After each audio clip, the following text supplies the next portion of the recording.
Hello everyone. Now that we've had some time to experience the new Apex season, and given it time to settle a bit, we can start to reflect on some of the recent changes that were introduced with a bit more context. In this video, I will be going over in more detail the changes made to Caustic's traps for Season 12, how they really work, and if or how they affect his kit. So the big thing is that traps are now destroyable after being triggered. Previously, gas traps could only be removed if the base was carefully shot or through crypto EMPs, but I digress. Otherwise, activated traps would stay put, and were basically solid for the duration of the gas. Now, traps have 150 HP, and will take damage even after being triggered. So even if you missed hitting the base to disable the trap, you can continue to shoot it to make it explode. And this is shooting it anywhere, the base or the main body, it'll take damage. There are also some additional tweaks made to the gas after the trap has been destroyed. So my initial thoughts on this is I actually find giving the gas traps HP to be really interesting, a lot more so than I expected it to.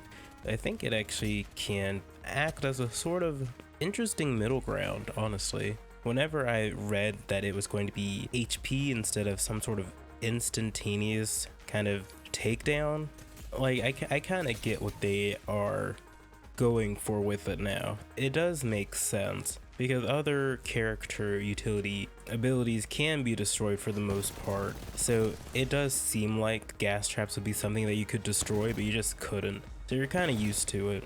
With this, it's a little bit more consistent. Sure, there are some items that you can't destroy, but gas traps do kind of seem like ones that you could. But it does suck because you are getting rid of that defense option for Caustic.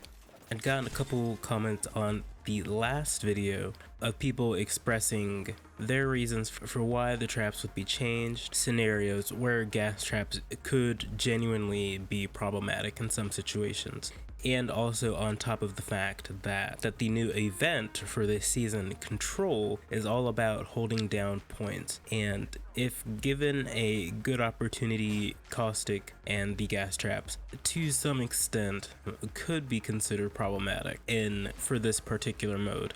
I am curious as to whether or not they might consider rebuffing gas. I have no reason to believe that, but I do think that could be a pretty interesting idea, is that you make gas traps destroyable, but you bring back a bit more power to the gas itself. So that way you kind of give and take, give a little bit more power to the gas, but make the traps destroyable so that they don't last forever, in case there's a situation where they could actually be genuinely problematic. And I actually, kind of a weird thing, but I actually like the animation of the traps being destroyed. Kind of a random thing. So I am curious to know what anyone else's thoughts and concerns are about the change, how they're feeling about the new season, what their experiences have been so far. So far, it's a little rough to get used to, but I can definitely see what they're going for with this. And that's how I'm feeling on Caustic new traps. Honestly, not at all how I was expecting to feel. I was expecting really to just hate it. I mean, we'll have to see, obviously. It's still early, and for sure leave a comment on how you're feeling about it as well, because I want to know how people feel about it too. Anyway, if you like the video, definitely make sure to leave a like, and I'm curious for suggestions of new video ideas. If you want me to talk more about Caustic or anything Apex related, definitely leave a comment on that. But until next time, I will catch y'all later.